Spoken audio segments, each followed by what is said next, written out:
Shalom, selamat sore Bapak Ibu. Salam jumpa dari MDSB, dapat menyapa Bapak Ibu yang berada di ruang Zoom dan di YouTube channel. Kami menyapa Bapak Ibu yang baru pertama kali hadir dalam ibadah Menara Doa Segala Bangsa. Selamat bergabung dan selamat beribadah. Saat ini Bapak Ibu kita akan masuk ke dalam ibadah Worship Night. Sebelumnya saya mengundang Bapak Ibu untuk bersaat teduh sejenak. Selamat malam Bapak Ibu Saudara-saudara yang dikasihi oleh Tuhan Yesus. Sebelum kita memulaikan ibadah Worship Night, marilah kita berdoa. Ada lagi ungkapan syukur yang kami naikkan kepadamu Tuhan. Terima kasih Bapa. Ketika kami sudah ada di malam hari ini Tuhan, kami akan menaikkan ibadah kami yang kedua kali Bapa. Tuhan Yesus, kami mohon Engkau hadir di tengah-tengah kami. Urapan-Mu turun atas kami Tuhan. Terutama bagi kami anak-anak-Mu yang melayani di malam hari ini Bapa.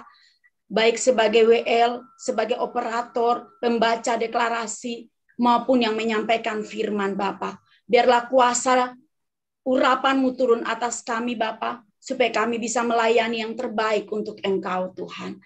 Bapa, kami juga berdoa, Engkau mau memberkati setiap jaringan dimanapun kami berada Tuhan. Tidak ada satupun kuasa iblis setan yang bisa mengganggu jaringan kami Bapa.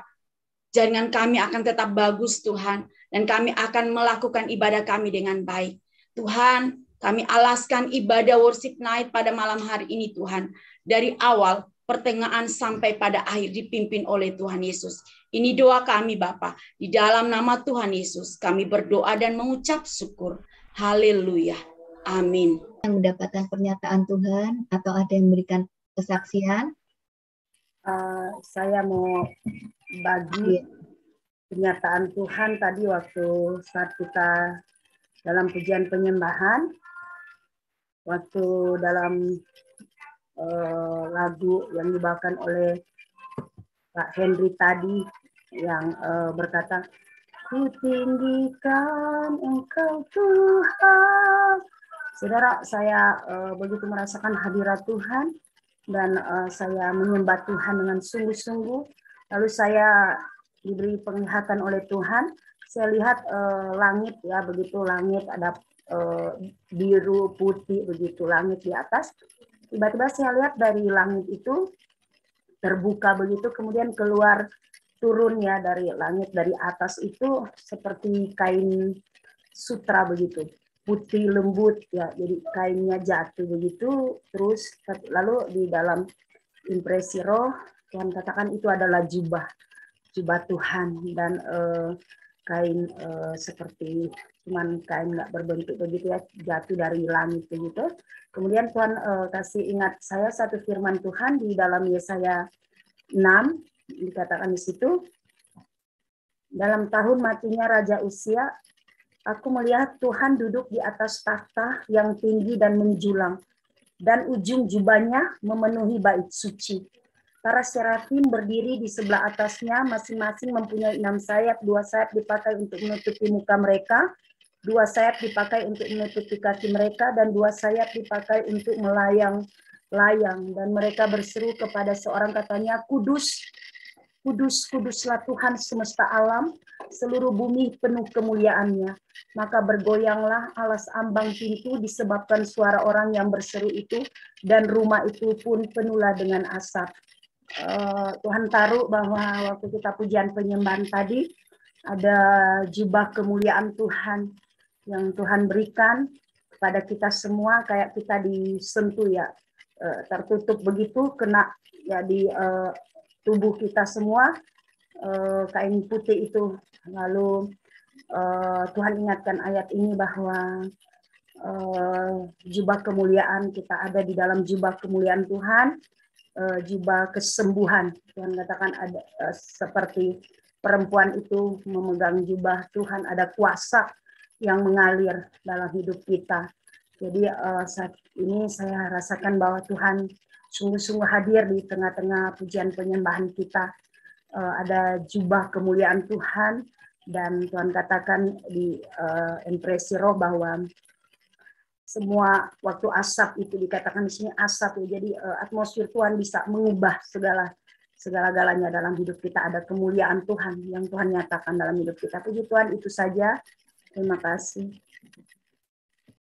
Terima kasih. Bapak Ibu, Saudaraku, selamat malam. Semua yang ada di Menara Doa bagi segala bangsa. Shalom, shalom, Shalom. selamat Shalom, malam. selamat malam, Pak. Shalom. Shalom, selamat malam. Doain juga ya wifi-nya biar berjalan lancar ya. Tadi mati hidup. Oke, hari ini topiknya ialah The Rise of the Chosen King.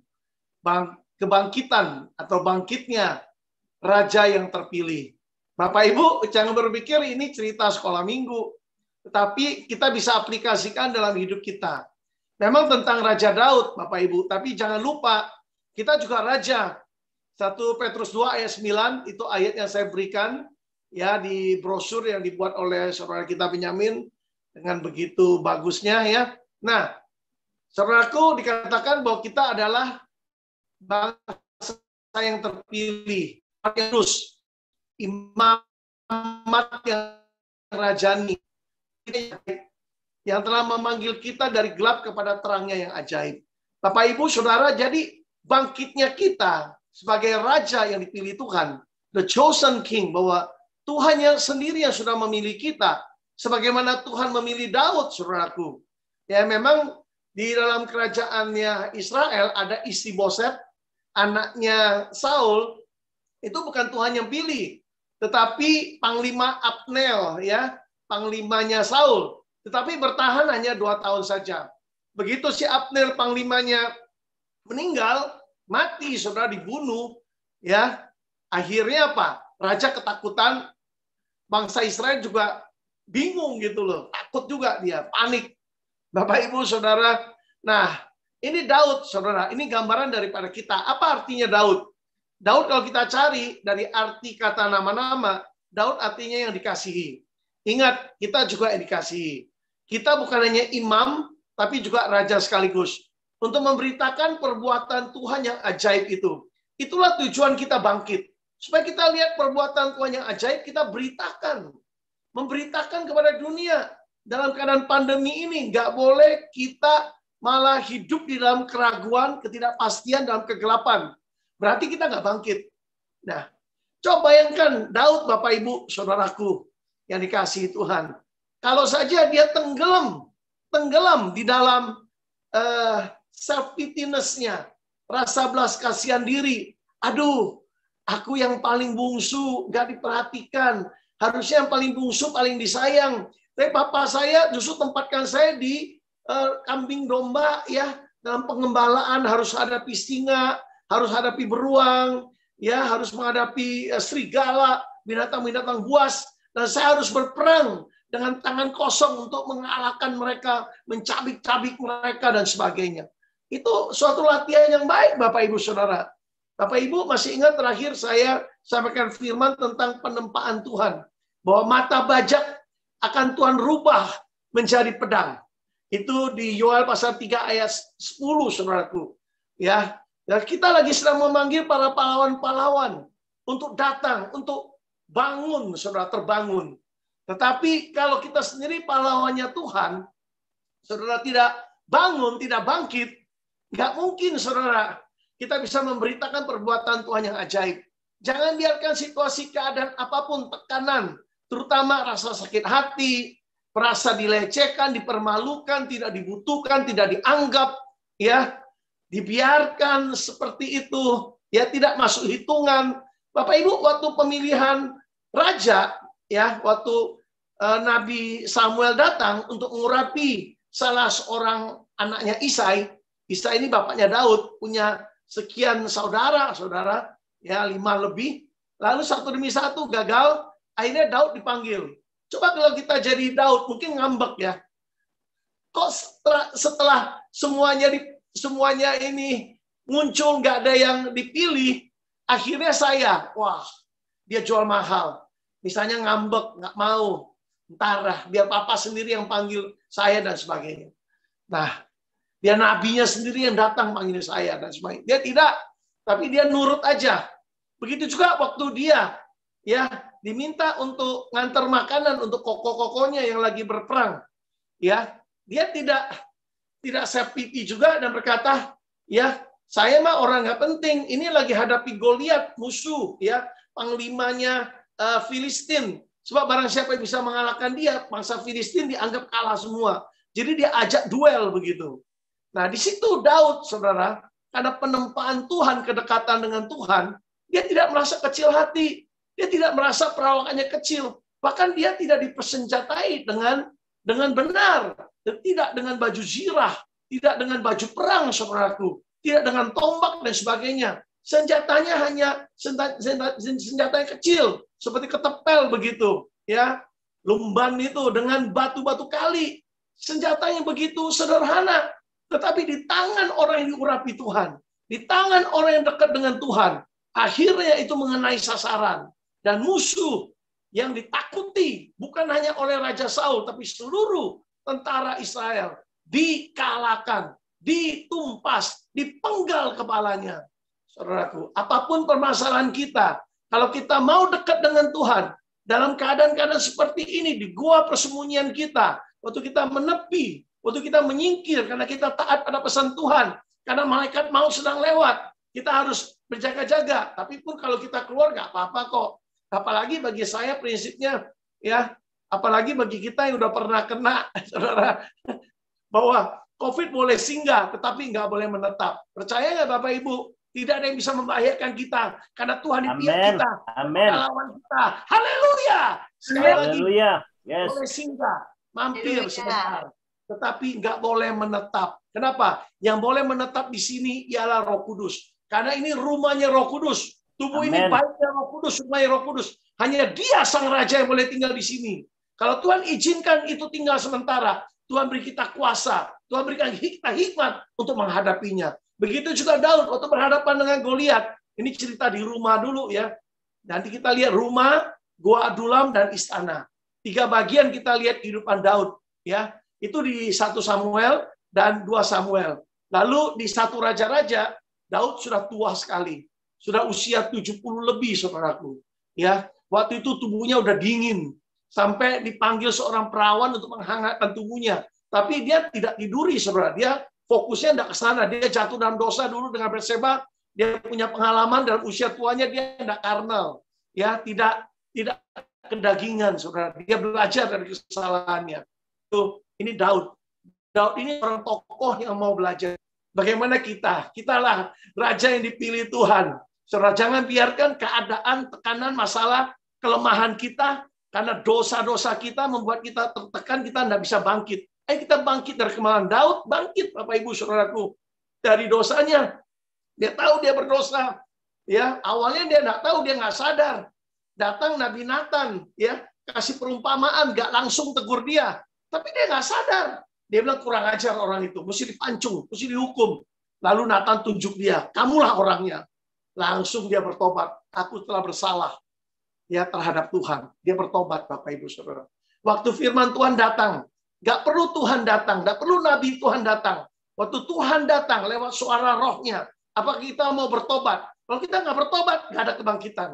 Jadi harus bertobat agar bisa bangkit. Harus mau belajar, jangan mengeluh, jangan menyalahkan keadaan, jangan membanding-bandingkan. Daud tidak membandingkan dengan kokonya, tapi akhirnya dia terpilih. Kalau Tuhan sudah pilih kita, sekalipun pesaing-pesaing kita, saudara, nggak sebanding. Mungkin secara perawakan luar biasa hebat, tapi kalau Tuhan pilih saudara, pilihan itu tidak bisa lari. Saudara orangnya yang Tuhan tetapkan. Haleluya! Oh, haleluya. Lalu berikutnya kita lihat ya, setelah dia dilantik jadi raja, ya setelah diurapi, maksudnya diurapi, artinya kan secara Tuhan sudah resmi. Tapi secara manusia kan belum resmi. Waktu dia diurapi jadi raja, ya apa yang terjadi? Dia bukannya enak-enak di istana, memang sempat jadi panglima, sempat dikasih anaknya Raja Saul, karena Saul mengatakan sayembara, syarat sayembara. Barang siapa yang bisa mengalahkan musuh ini, silat saksa ini, akan kuberikan anakku. Kalau dia laki, dia berhak menikahi putriku. Dapatlah Michelle itu ya, anaknya salah seorang putrinya dari Raja Saul. Nah, setelah dia jadi menantunya raja, bukannya disayang, tapi Raja Saul iri hati. Ya, dia tidak secure, tidak aman. Bapak Ibu Saudara, mungkin orang-orang di atas kita, mungkin atasan kita, ya mungkin juga gembala kita nggak tahu. Mungkin orang mentor kita tidak aman. Kok kita punya karunia roh begitu luar biasa ya? Lalu atasan kita, orang yang menjadi mentor kita merasa tidak aman. Kita ingin disingkirkan. Bapak Ibu, seperti juga Daud. Memang waktu usia 15 tahun, sejarah ya, pakar sejarah Alkitab mencatat usia 15 tahun ya, Daud diurapi menjadi raja. Tetapi resminya dia menjadi raja kapan? Atas seluruh Israel. Saat usia 30 tahun. Itu ada di 2 Samuel, Saudara, ya. 2 Samuel, kalau bisa baca sendiri di rumah. Bapak Ibu, ini sangat menarik karena kami ada satu grup komitmen namanya. Komitmen membaca Alkitab 1 hari 1 pasal. Kami sudah masuk di 1 Raja-Raja pasal 1 kemarin. Hari ini masuk 1 Raja-Raja pasal 2. Dan kita sudah selesaikan pembacaan kitab Samuel. 1 Samuel, 2 Samuel. Nah, ini cerita tentang Daud. Dari sinilah lahir ya. Dari sinilah timbul pesan firman hari ini. The rise of the chosen king. Kebangkitan daripada raja yang terpilih. Saudara, raja yang terpilih itu. Nah, sekali lagi kita lanjutkan. Nah, Daud, Saudara, berapa kali mau ditombak, mau dibunuh oleh mertuanya. Raja yang masih memerintah. Sebenarnya Tuhan sudah tolak raja itu. Tapi Daud tidak cari kesempatan. Dia tidak berkata begini, wah ini aku punya kesempatan bunuh dia. Kan Tuhan sudah tolak Saul. Kan saya udah resmi diurapi ya oleh Nabi Samuel. Sedangkan si Saul kan bukan pilihan Tuhan sebenarnya. Karena Tuhan paksa dia, maka Tuhan dipaksa oleh bangsa Israel. Jadi Tuhan sepertinya terpaksa mengurapi Saul. Tapi Tuhan akhirnya urapi juga. Ya, Tuhan itu kan sebenarnya sebagai manusia tersinggung juga dia. Ya, kenapa? Karena kalau mereka minta raja, berarti mereka tidak mengakui tentang menolak Tuhan sebagai raja. Mereka ingin seperti bangsa-bangsa lain punya raja sendiri. Nggak mau diatur oleh Tuhan lagi. Begitu kira-kiranya. Bapak Ibu Saudara, malam ini kembali bertanya pada diri kita. Siapa raja kita? Apakah tetap Yesus Tuhan? Kalau tetap Yesus Tuhan, firman harus menjadi raja dalam hidup kita. Karena Yesus adalah firman yang hidup itu. Bapak Ibu Saudara, ini Daud Saudara. Punya kesempatan 2 kali untuk bunuh Saul, tapi dia tidak gunakan. Tapi dia potong aja bajunya sebagian, ya dia sampaikan. Nah, Bapak Ibu Saudara, ya Daud sepertinya minta maaf, sepertinya sadar, tapi dia tidak sadar, tidak bertobat. Bapak Ibu jangan miliki roh Saul, Saudara. Pura-pura bertobat, tapi di dalamnya ingin mematikan, ingin membunuh, ya, membunuh orang yang diurapi Tuhan. Nah, Daud, saudaraku, ya, saudara, dia lari akhirnya. Lari kemana? Ke negeri musuh, saudara. Negeri musuh. Negeri musuh, saudara, tinggal di Gua Adulam. Saya nggak mau sebut cara mendetil negara apa, Raja Akis, ya. Dia, saudara, waktu Raja diberitahu ada panglima perangnya Raja Saul yang terkenal, namanya Daud, di mana udah terkenal slogan-slogan yang berkata gini, semboyan-semboyan, kalimat-kalimat ya yang meninggikan Raja Daud, bahwa Daud bisa membunuh berlaksa-laksa, artinya puluhan ribu, sedangkan Saul hanya membunuh ribuan. Berarti apa? Sebenarnya ada kesempatan bagus bagi musuh, bagi Raja Akis dan pasukannya untuk menghabisi Daud. Karena Daud ada di negerinya. Bayangkan Daud ada di negeri musuh, keadaan yang sangat tidak nyaman. Daud waktu itu masih sendiri, saudara. Gak banyak yang ikuti dia, mungkin beberapa orang yang ikut dia. Bapak Ibu bayangkan, belum terbentuk pasukan 400 orang itu belum. Tapi di situ Daud bersembunyi di Gua Adulam. Sebelumnya dihadapkan kepada Raja Akis. Daud dapat hikmat. Daud takut juga, wajar. Bapak Ibu Saudara, menghadapi Omikron yang menyebar dengan cepat, beberapa jemaat kami cepat kena, cepat sembuh juga. Saudara, menyebar begitu cepat. Bapak Ibu Saudara, ada was-was nggak? Ada. Takut ada nggak? Takut buat kita was-was, tapi kalau dikuasai rasa takut, ini dosa, Saudara. Kenapa? Karena Allah, Bapa surgawi tidak memberikan kita roh takut, tapi roh yang membangkitkan kasih, kuasa, dan ketertiban. Haleluya. Ketertiban itu sound mind, pikiran yang sehat. 2 Timotius 1 ayat 7. Allah tidak memberikan kita roh takut. Takut itu roh. Tapi kalau takut akan Tuhan, artinya hormat cinta akan Tuhan harus ada. Sesaat takut, nggak apa-apa, karena alami. Tapi kalau dikuasai rasa takut, roh itu takut, ketakutan itu ambil alih hidup kita. Ini dosa. Harusnya Roh Kudus yang ambil alih hidup kita, membuat kita bisa menguasai diri. Amin. Tetap waspada, tetapi tidak takut. Bapak Ibu, kalau kita mau bertugas, mau khotbah, mau jalani tugas, jalanin aja, tetap prokes. Tapi kita, ya seringkali saya keluar sampai nggak pakai masker karena saya nggak ada pikiran takut. Tapi tiba-tiba saya balik lagi, aduh saya nggak pakai masker. Nanti urusan dengan polisi, saya balik lagi berapa kali gitu. Karena di rumah, saya di rumah nggak pakai masker, keluar juga main taman nggak pakai masker. Tapi Bapak Ibu Saudara, nah kita lihat kembali Daud ya. Daud, saudaraku, ini sangat menarik Bapak Ibu. Akhirnya saudara, Daud ini saudara, caranya gimana supaya nggak dibunuh oleh Raja Akis? Dia menyaruh, pura-pura jadi orang gendeng, jadi orang gila. Jenggotnya itu dikasih air liur. Jadi air liurnya sengaja sampai ya kena jenggotnya. Jadi meleleh gitu di jenggotnya. Jorok kan, najis, kotor. Kita bilang gini, emangnya gua nggak ada kerjaan? Ya, kok dihadapkan pada orang gila seperti ini? Buat apa hadapkan kepada saya? Nggak dianggap gitu. Nah, waktu Daud nggak dianggap, dia di Goa Adulam, ya, dia susun pasukan. Arti Adulam artinya tempat menyingkir, tempat bersembunyi. Ya, bagi banyak orang yang nggak punya iman, apa yang mereka lakukan, saudaraku? Mereka berkata Adulam, aduh, lambat. Ada nggak di sini berkata saat ini kita lagi sembunyi di Gua Adulam? Saudara, ada yang berkata, aduh, lambat. Kok Tuhan kerjanya lambat? Kok pemerintah kerjanya lambat? Kenapa nggak pulih-pulih perekonomian? Kenapa si COVID ini ya nggak selesai-selesai? Oh, ada orang yang tadi kirim pesan pada saya, Ibu Christine, ya seorang jemaat kami, orang ibu tua, dia bilang, tahu nggak ini virus ini laki-laki semua. COVID, si engkok fit, ya kan? Lalu ada apa begitu? Lalu ada Omikron, Om berarti laki lagi. Lawannya itu antigen, anti itu kan ante, dia kalahnya sama perempuan. Saudaraku, kalahnya saudara kepada iman, saudara ya. Kalahnya kepada orang yang percaya kepada Tuhan. Bukan kita tantangin, tapi kita tetap prokes, kita jaga, tapi kita tidak kuasai rasa takut. Nah, kembali kepada Daud. Nah, akhirnya saudara di Gua Adulam itu, bagi kebanyakan orang itu adu lambat.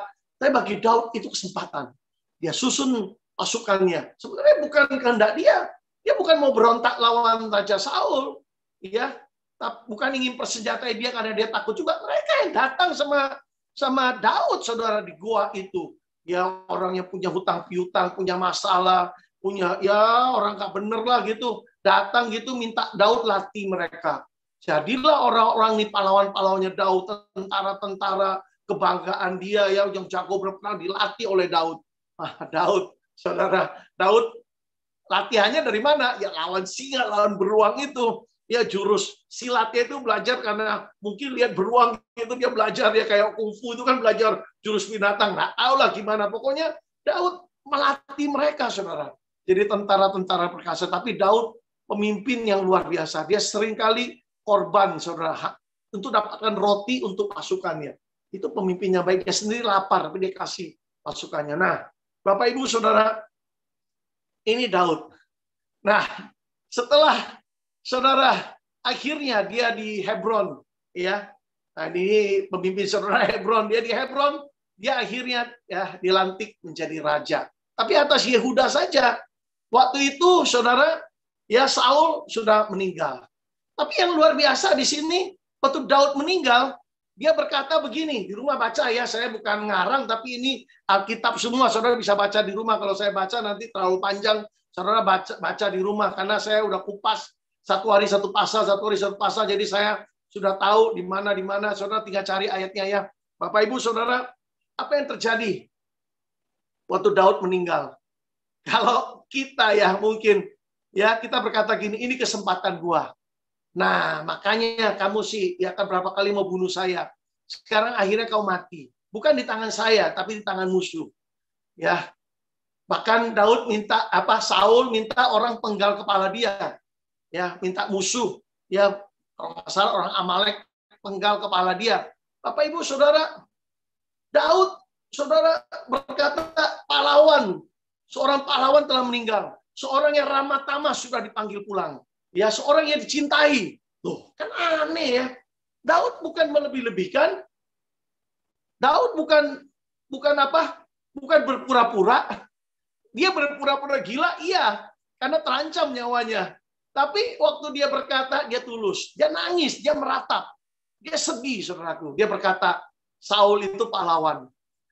Memang Saul itu pahlawan. Sebelum dia berbuat dosa. Sebelum dia memberontak melawan Tuhan. Artinya apa Bapak Ibu? Kalau kita mau bangkit, jangan ingat kesalahan orang. Jangan lihat kesalahan orang saat ini, lihat kebaikan orang dulu. Dulu dia pernah tolong kita, dulu dia baik, dulu dia pahlawan, dulu dia ramah, dulu dia orang yang dicintai. Ya kan sekarang mungkin dia tidak mencintai orang, dia benci. Daud nggak singgung. Makanya ini benar. Di dalam Filipi kan dikatakan, ucapkan yang baik, yang sedap didengar, yang manis, yang mendatangkan pujian, ya kan? Filipi 4 kan ayat 7, benar nggak? Kita harus ucapkan itu, pikirkan itu semua kata Paulus. Nah, Bapak Ibu Saudara, Daud waktu itu belum ada kitab Filipi, tapi kok dia bisa itu? Karena dia punya roh yang sama, roh yang mengurapi Rasul Paulus, mengilhami Rasul Paulus untuk menulis kitab Filipi. Daud sudah dapat dulu karena dia bergaul erat dengan Tuhan. Jadi Bapak Ibu, kunci daripada kebangkitan Daud adalah kedekatan dengan Tuhan. Itu inti utamanya. Karena dia dekat dengan Tuhan, dia tahu isi hati Tuhan, dia tahu karakter Tuhan, dia penuh pengampunan, dia ucapkan yang baik, sekalipun dia alami yang tidak baik, menyakitkan, bahkan beberapa kali mau dibunuh, lari sampai harus tinggalkan anak istrinya, ya kan? Dia sendiri lari, kedudukannya hilang, jobless, nggak ada pekerjaan, sampai kelaparan. Coba pernah nggak saudara dalam masa pandemi sampai kelaparan begitu? Sampai terpisah dari anak istri, dari suami, ada nggak? Enggak. Ayo bersyukur. Daud pernah alami berapa tahun dia sebelum benar-benar jadi raja atas seluruh Israel. Berapa tahun? 15 tahun, saudaraku. Janji Tuhan untuk raja bukan atas Yehuda aja, atas seluruh Israel. Tapi apa yang terjadi waktu Saul dibunuh oleh orang-orang yang carmuk, cari muka, bawa kepalanya Saul kepada Daud. Daud marah. Orang itu dibunuh oleh Daud. Kenapa? Nggak boleh menjamah orang yang diurapi Tuhan. Padahal Saul itu mantan orang diurapi. Tapi Daud tetap hormati urapan yang ada pada Saul. Kenapa? Karena yang urapi itu Tuhan. Dia hormati Tuhan. Bapak Ibu jangan lagi ngomong, jangan ikut-ikutan hamba Tuhan yang sesat ya. Dan berkata, aku boleh jamah. Aku juga orang yang diurapi. Itu perkataan seorang hamba Tuhan dari luar negeri ya, sudah meninggal dia. Ya, jangan ikuti dia. Dia berkata, aku boleh jamah, aku boleh ngomongin karena aku juga diurapi. Bapak Ibu, Daud itu apa kalah urapan dengan hamba Tuhan manapun? Nggak kalah, dia nabi juga. Dia bisa dengar suara Tuhan menyampaikan pesan Tuhan.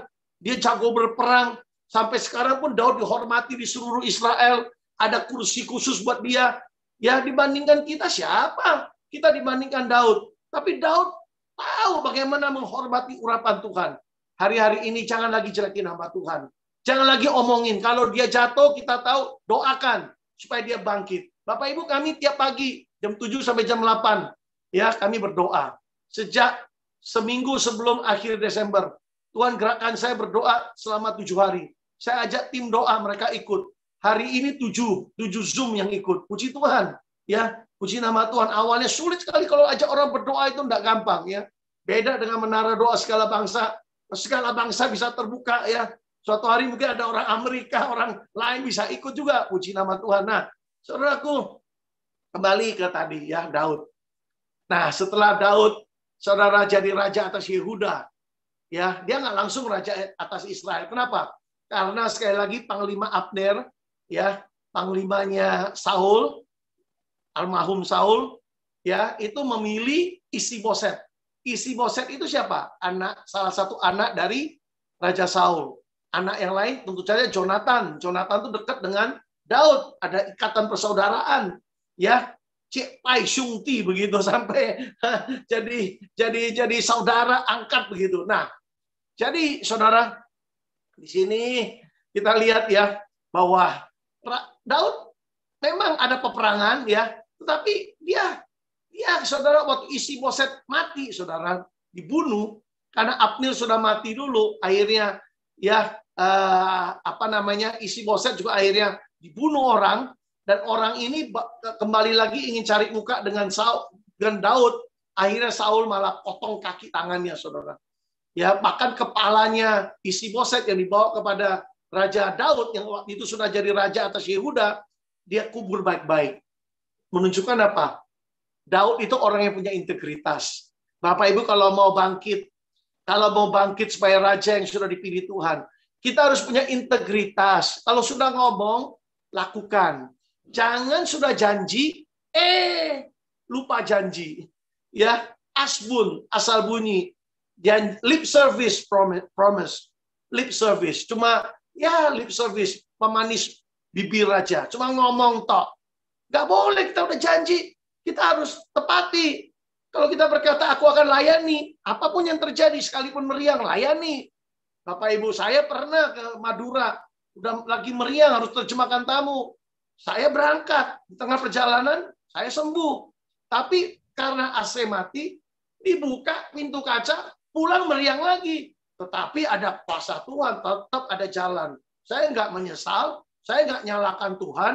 Bapak Ibu, bergaul dengan Tuhan, buat kita ini ngerti sifatnya Tuhan. Kita tidak akan menyalahkan dia. Kita tahu semua diizinkan terjadi untuk suatu maksud. Supaya iman kita diperkuat. Amin. Tadi pagi saya dibangunkan oleh suatu lagu. Ya, lagu tentang iman. Selama berapa tahun ini, Tuhan gerakkan saya untuk memulai dengan kasih. Supaya saya dipenuhi dengan kasih Tuhan. Rela lakukan apa saja buat Tuhan. Tapi mulai tadi pagi, Tuhan mulai gerakan tentang iman. Ya Bapak Ibu, ya kita ikutilah perjalanan bersama Tuhan. Ya, lagunya berkata gini, adakah yang mustahil bagi orang percaya? Adakah yang tak mungkin bersama Yesus Tuhan? Yang lumpuh berjalan, yang buta melihat, yang mati dibangkitkan karena iman. Roh iman yang sama ada pada kita. Hatiku percaya, mulut berkata, bangkit, angkatlah tilammu, bangkit dan berjalanlah, bangkitlah, bangkit, bersinarlah. Amin, saudara. Nah, apapun yang lumpuh, seperti lumpuh ya, perekonomian kita, aktivitas kita, pelayanan kita sepertinya lumpuh. Tapi percaya nggak? Akan jalan lagi. Segera akan jalan lagi. Segera akan jalan lagi. Tahun ini juga akan segera jalan lagi. Amen. Jangan nggak percaya, harus percaya. Untuk itulah kita bisa bangkit. Iman. Amin. Haleluya. Iman, saudara. Demikian juga yang buta akan melihat.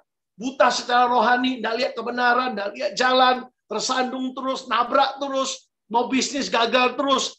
Hari ini biar matamu terbuka. Secara profetik saya katakan biar matamu terbuka dan mulai melihat peluang, melihat kesempatan, melihat Tuhan, bukan melihat masalah. Dalam nama Yesus. Haleluya. Amin. Amin. Amin. Amin. Amin. Organ tubuhmu, peluangmu, kesempatanmu, bisnismu, hubunganmu yang kelihatannya mati dengan saudaramu, dengan keluargamu yang kelihatan mati. Hidup. Biar yang mati kembali hidup dalam nama Yesus. Hidup. Supaya engkau bisa memuliakan Tuhan, engkau akan lihat kemuliaan Tuhan. Kenapa? Roh iman yang sama ada padamu. Roh iman yang sama ada pada saya, ada pada Pastor Hebron juga ada padamu. Haleluya. Pada Pastor Binyamin juga ada padamu. Haleluya. Karena hati saya, maka mulut kita berkata-kata, bangkit, angkatlah tilammu. Apa yang buat kau terbelenggu, Tilam, suatu rasa nyaman. Tapi buat kita tertidur. Tilam itu buat kita tertidur. Tidak bisa bangkit, tidak bisa berjalan, tidak bisa bergerak. Bangkit, angkat tilammu. Yes, amin. Itu semua kelemahan-kelemahanmu. Angkat kepada Tuhan. Bangkit dan berjalanlah. Supaya apa? Kau bisa bersinar. Memancarkan kemuliaan Tuhan. Menyatakan keajaiban Tuhan. Bahwa dia berkuasa, dia ajaib, dia tidak pernah gagal. Dia setia. Apa yang dia ucapkan pasti terjadi. Jangan sampai kita sendiri ragu dengan janji Tuhan. Dia berkata, mana? Kok lambat? Adulam, adu lambat. Jangan berkata demikian. Kembali ke Daud tadi. Boleh saya lanjutkan, Pak Binyamin, Pak Pastor Hebron, Pak Pastor Yeskil, saya lanjut ya boleh? Nah ini Daud. Daud ya, setelah itu dia jadi raja. Ya, 30 tahun waktu itu usianya. Ya, Istiboset cuma 2 tahun. Ya, ada perbedaan orang karbitan dan orang yang ditetapkan Tuhan. Tapi proses. Orang raja yang terpilih itu proses. Ada waktu. 15 tahun loh. Sampai seluruh janji Tuhan digenapi. Amin. Berapa tahun sih saudara menunggu? Berapa tahun? Nah, ini kembali setelah dia jadi raja punya anak. Beberapa anak. Amnon. Naksir sama adik tirinya. Tamar. Akhirnya disetubui. Ya, diperkosa begitu. Lalu ditinggal. Tadinya cinta, akhirnya jadi benci. Akhirnya kan sakit hati, saudara. Harusnya kan sudah ditiduri, harusnya dinikahi. Tidak dinikahi. Zaman dulu boleh menikah sesama saudara begitu, tapi tiri ya. Lalu marahlah si Absalom. Absalom tunggu kesempatan 2 tahun kemudian, si Amnon dibunuh, saudara. Setelah dia bunuh, dia lari. Papanya sepertinya diam, tapi sedih, saudara. Kenapa? Dia sayang anak-anaknya. Cuma satu hal saya belajar di 1 Raja-Raja pasal 1. Ada lagi raja yang berontak. Anaknya. Namanya Adonia. Di situ disebutkan, saya kaget. Tidak pernah ditegur oleh Daud. Nah ini juga nggak boleh Bapak. Salah satu kelemahan Daud bukan karena dosa dengan Batseba. Bukan karena dia bunuh Uria juga. Bapak Ibu, tetapi dia juga tidak pernah negur anaknya. Terlalu sayang. Bapak Ibu kalau kita mau bangkit, mau anak-anak kita bangkit. Karena anak-anak kalau ada masalah, kita juga nggak bisa sulit bangkit. Ayo tegur anak-anak kita, saudara. Tegur dengan tegur. Baca baik-baik 1 Raja-Raja pasal 1. Si Adonia ini juga ganteng, ya, tampan begitu, seperti Absalom. Nggak ditegur. Nah, Absalom, cerita tentang Absalom. Akhirnya dia mengangkat diri jadi raja, saudaraku. Awalnya dia bunuh daripada Amnon, saudara tirinya. Dia lari. Setelah lari, akhirnya raja rindu. Raja rindu sama Absalom. Absalom disuruh pulang. Tapi nggak boleh tinggal di istana. Suruh tinggal di luar. Mungkin Daud mau jaim. Kenapa? Kok pembunuh diizinkan tinggal di istana? Tapi Absalom susah. Nggak ditegur, nggak dipanggil, nggak dinasehati, nggak dihukum. Sampai Absalom kesel. Dia bilang gini, kalau aku salah, hukumlah aku. Kalau perlu hukum mati aku. Sampai begitu. Jadi bapak memang nggak gampang. Mungkin Daud ya pikir biar anaknya menyesal sendiri. Biar dia bertobat, dia datang padaku. Masa harus aku panggil dia? Dia kan udah dewasa. Saya yakin Daud didik mereka juga. Tapi jadinya seperti itu. Ya kan kadang-kadang kita udah didik anak-anak begitu. Ya toh kita harus serahkan pada Tuhan. Harus tegur juga, panggil. Absalom kesel gitu. Akhirnya dia bakar ladangnya siapa itu. Kalau nggak salah si Yoab atau apa. Dia kesel gitu supaya dia bisa dipanggil. Sudah dipanggil, papanya peluk dia. Bukannya selesai, apinya masih ada. Di luar pengadilan, orang-orang yang cari keadilan, dia jelek-jelekin papanya. Papanya nggak adil lah, apa-apa, dia jelek-jelekin. Nggak akan peroleh keadilan lah. Akhirnya orang sentimen sama papanya. Dia mulai kumpulkan kekuatan. Dia proklamirkan diri jadi raja. Ya, di suatu gunung. Apa yang terjadi, saudaraku? Raja menyingkir. Kalau saudara baca 2 Raja-Raja pasal 15, raja malah menyingkir, saudaraku. Ya, raja menyingkir. 2 Raja-Raja pasal 15 ayat 13 itu, ya, 13 dan seterusnya, Daud melarikan diri dari Yerusalem. Yerusalem itu ibu kota, di mana raja memerintah. Dia keluar dari Yerusalem. Pertanyaan saya gini, kalau Daud ingin frontal, perang berhadapan langsung dengan anaknya, siapa yang menang? Pasti menang Daud. Daud pengalaman perang, pengalaman dalam berperang. Panglima-panglimanya jago-jago. Sampai panglimanya heran, kenapa kok Daud menyingkir? Kenapa? Daud tahu kalau dia berperang, anaknya pasti mati. Dan terbukti, waktu Daud lari, anaknya ini pikir bapaknya takut. Dia kejar, saudaraku. Seturut dengan nasihat teman-temannya. Dia kejar, dia mau habisi bapaknya. Dia mau bunuh bapaknya, saudaraku. Supaya dia bisa jadi raja, nggak ada yang ganggu. Apa yang terjadi? Panglima perangnya Daud berkata, Daud, Raja Daud, jangan berperang. Kenapa? Mereka tahu kalau Raja Daud berperang, pasti Absalom tidak dihabisi. Pasti diampuni lagi. Nanti malah nyerah lagi mungkin, ngalah lagi. Ya, bukan ngalah untuk menang, tetapi dalam peperangan harus ada kalah, ada menang. Akhirnya Daud disuruh tunggu di rumah.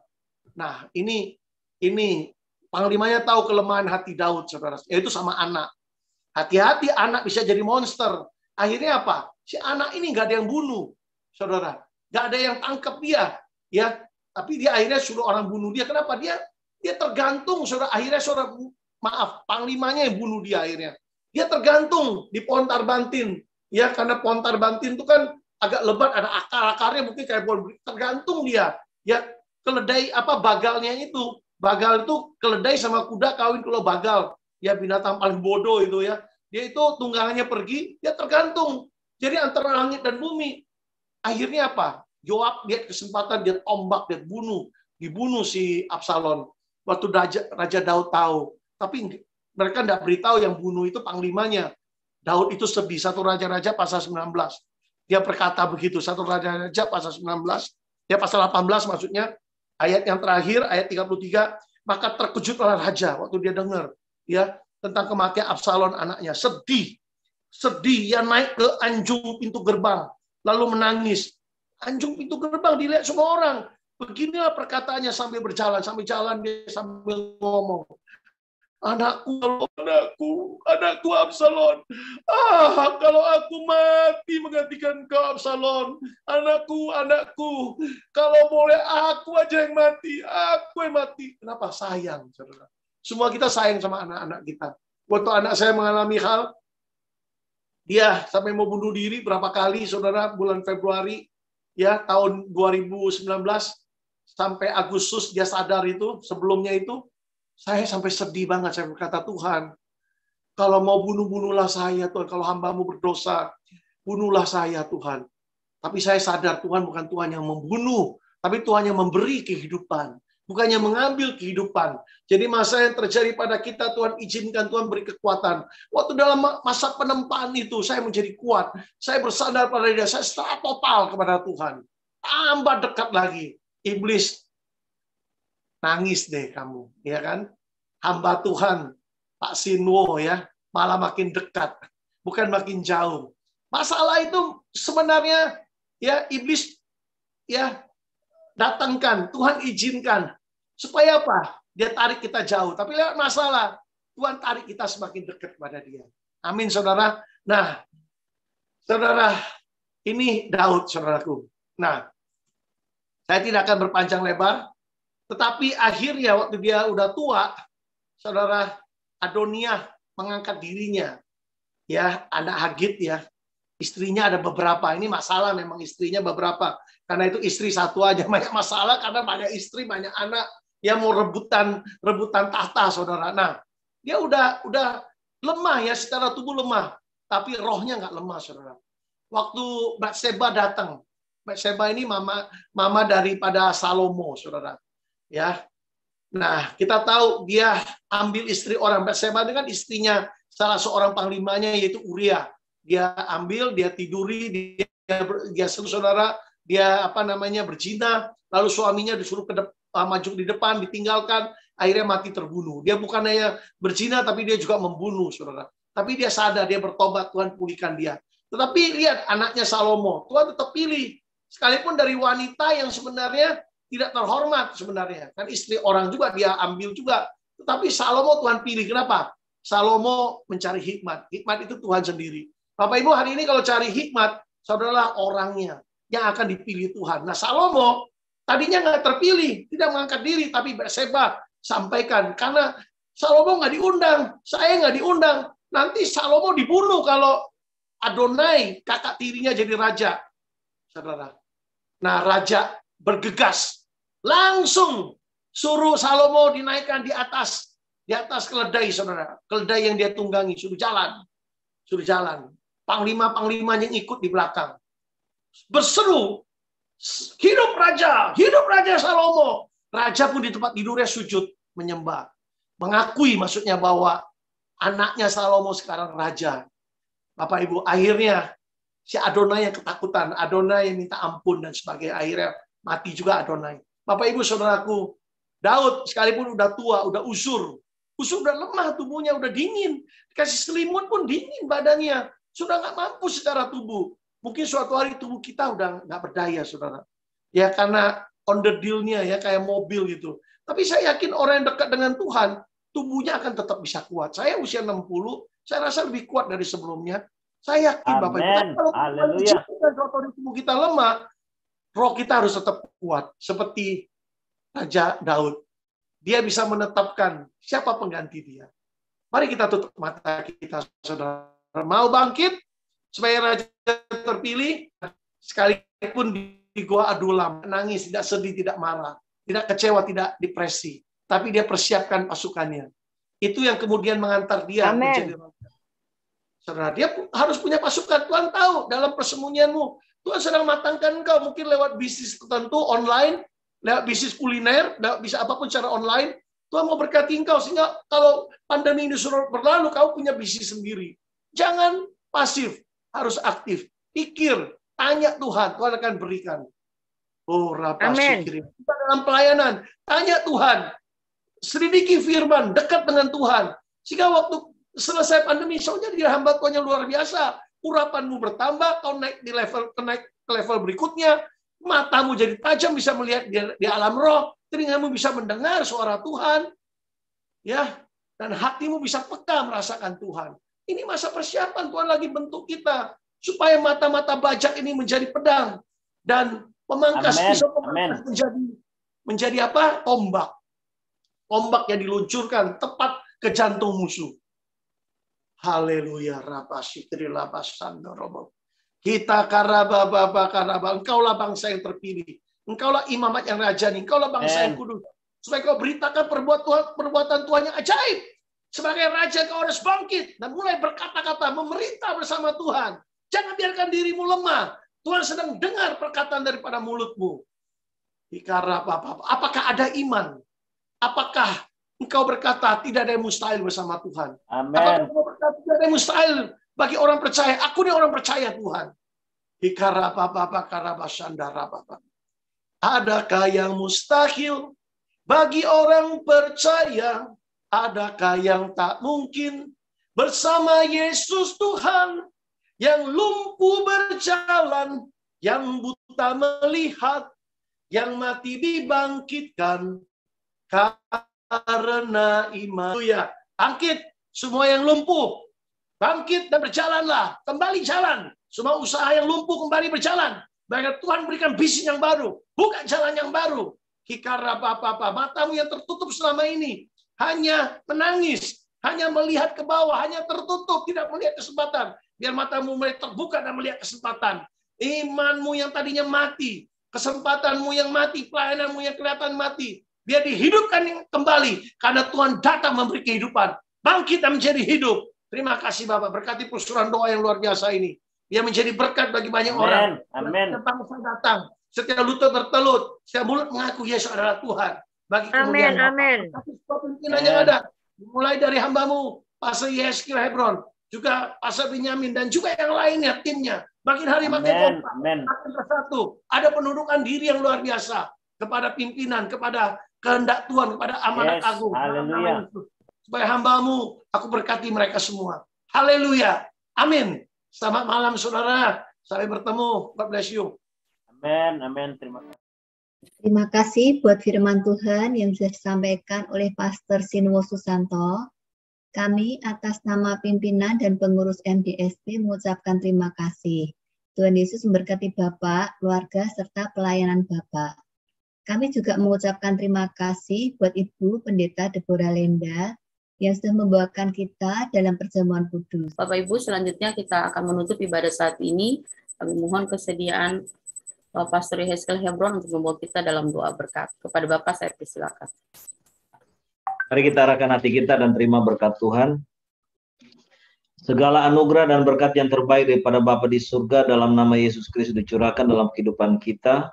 Kasih karunia penyertaan pimpinan Roh Kudus kita akan terima mulai sekarang sampai Maranatha. Kami terima segala berkat Tuhan dalam nama Tuhan Yesus. Haleluya. Amin.